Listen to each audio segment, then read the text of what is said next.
Veterinary medicine is a messy business, both physically and emotionally. Vetsplaining is one veterinarian's attempt to explain and understand her own profession a little better.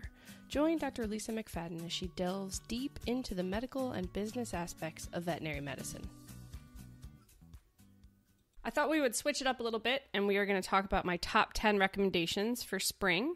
Since now the weather is warmer and the days are getting a little bit longer, I thought it was a good idea just to kind of mention key things I think of in the back of my mind.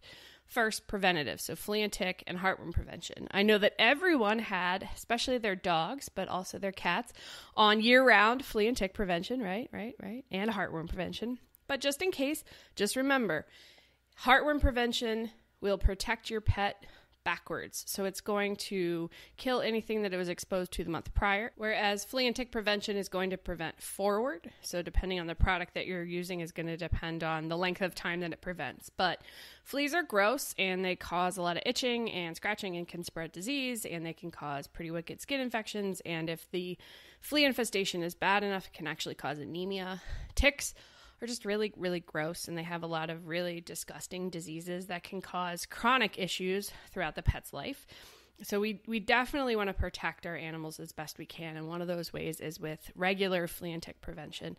Heartworm disease, honestly, a lot of times people say, oh, my dog doesn't go outside a lot. It doesn't matter. Mosquitoes come inside. Honestly, I get bit by mosquitoes at least a few times a year just being inside my house because they come in when you walk in or if there's a hole in the screen. Heartworm disease is preventable. There are excellent heartworm preventative products on the market, and there's multiple to choose from.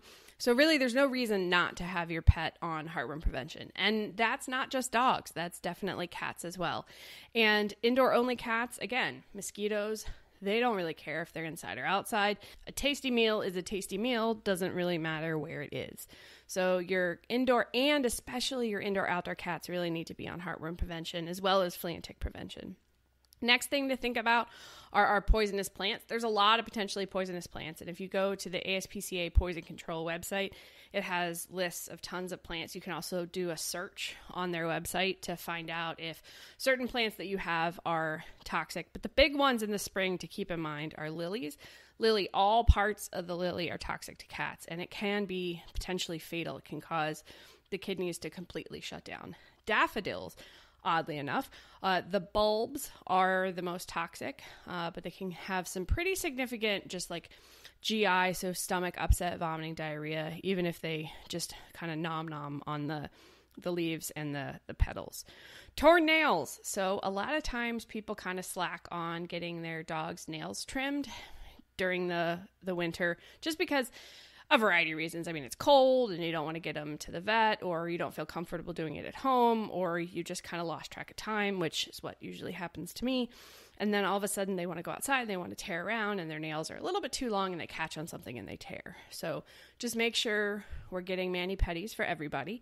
That way when they go out, especially the dogs go out to enjoy the beautiful day, they don't come back in with a bloody paw and leave little paw prints everywhere. Cut paw pads are another thing to think about. So a lot of times dogs don't get as much exercise when it is cold, and then we go outside and we run around like a nutball. And if you don't have a lot of grass and you mostly have concrete or you have like gravel, then that, repetitive running back and forth and that kind of ripping and going from 0 to 60, that's really hard on their feet. And, they don't, for the most part, wear shoes. So they can get little abrasions or scratches. They can get actual lacerations or cuts in their paw pads. Their little tootsies have been kind of coddled all winter on either the carpet or the hardwood or the tile. So they just need to roughen them up and get the calluses back in order to be able to handle that running around, especially on asphalt or concrete. And speaking of weekend warriors, soft tissue injuries would be our fifth item to talk about. So in my mind, I don't know if you remember that Staples commercial that used to come out with it's the most wonderful time of the year. And it was a dad with a shopping cart in Staples because it was back to school. And he was like, grabbing school items off the shelves and throwing them into the cart. Well, in my mind, I think about that from a veterinary orthopedic surgeon perspective for springtime. So you have all these dogs that were primarily sedentary, and then it's warm and they go outside and they run around and they're not used to it and they injure themselves.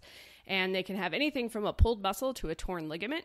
And the biggest concern would be having a cruciate tear, which frequently, depending on the size of the patient, requires surgical correction if the tear is complete and or if they also tear their meniscus.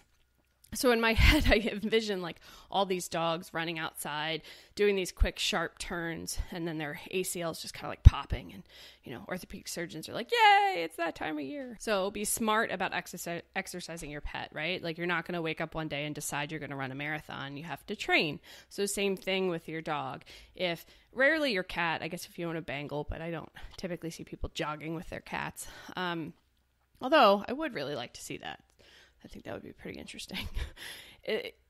So if you're going to go for walks, if you want to go for runs, just make sure you're working up slowly to it. You don't want them to injure their nails. You don't want to injure their paw pads. And you definitely don't want them to pull a muscle because that's going to take them out of commission for a while. And you especially don't want them to tear cruciate because not only will that take them out of commission for at least 8 weeks, it's also very costly to have the cruciate surgically repaired. Another thing to think about is dietary indiscretion. So that's a fancy way of saying eating things they shouldn't. So the snow melts and all of these hidden treasures are revealed, and a lot of it is poop. And usually dogs don't eat their own poop. Some dogs do. It's called coprophagia, just the actual act of eating poop, in case anyone was curious. But a lot of, if you live near woods, bunnies, deer, other wildlife have pooped in your yard, and then created these little poopsicles when they froze, and then it snowed, and then it melts, and there are all of these treasures. Plus, sometimes rainy period followed by a cold snap, you can have mushrooms that have grown up under the snow, or even just when everything's melting and wet and gooey, you can get a fair amount of mushrooms that start to grow. And dogs are not discriminate about what they eat, especially now, too. Another thing to think about is, the geese are coming back, so there's all that yummy, yummy goose poop. It's very hard to prevent your dog from eating random things that they find off the ground, but just keep in mind, you really should try and limit it because it can cause anything from pretty severe vomiting and diarrhea to potentially negative systemic effects like changes in the liver enzymes if it's certain types of mushrooms, or even sometimes if people throw their trash out and then it gets buried in snow or leaf litter or whatever, and then the animals find it. There's a lot of things that could potentially be toxic. So try and pick up your yard as best you can.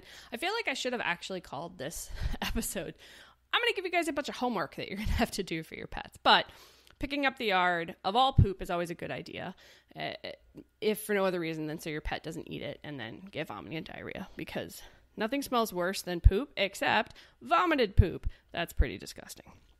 And going along with the whole idea of the poop having sat out for a while, because if you're like me, if it's snowy or really cold or really, really rainy, you don't really want to go out and pick up your poop immediately. You should, right? Do as I say, not as I do, but I don't always. So then when it gets warm, you have all this gross poop you have to go pick up. But parasites. So especially if you live where we do, which is in Virginia, there's a lot of intestinal parasites. And every intestinal parasite, except for Coccidia, requires a certain, and to a certain extent Giardia, requires a life cycle stage that they have to go through that's not in the dog or the cat. So there's a period of time where they poop it, and then it has to get ingested by something else and develop from an egg to a larvae, and then go through different larval stages before it can then infect a dog. But that does not mean that I'm advocating you leave the poop out. In fact, the opposite. You want to pick it up in case they're carrying something, or in case somebody else's dog who visits you and poops in the yard is carrying something, or you're on a walk and your dog wants to sniff somebody else's poop, right? That poop itself may not be infectious, but if it's been sitting long enough and those eggs can then become larvae, which can be contagious, and some of them, like hookworms, they can actually absorb them through their paw pads, which is really gross. And so pick up your poop to get in a good habit, to prevent reinfection of intestinal parasites, but also to prevent that cycle from affecting other animals. So let's move away from poop, and we'll go to the other end of the body and talk about the ears, kind of like a full circle. So ear infections. This is a huge time of year for ear infections. A lot of dogs that get yeast based ear infections, those are allergic in origin. And so the, flowers and trees kind of awakening to spring and coming to life and reproducing and creating all this pollen. A lot of dogs are affected by environmental allergens, and you will frequently see this initially present as an ear infection. Now, the other common way that we can see ear infections this time of year is if the water, like a pond nearby or a lake, is warm enough and they let their dog go swimming and they get water in their ear, and then they can get an infection that way. But a majority of the time, those yeast infections in the ears are frequently allergy in origin. So think about that. Talk to your veterinarian about potential allergies and ways that we can treat it. You also need to think about, that leads into the other kind of cheating topic of allergies in general. So dogs primarily have allergic responses.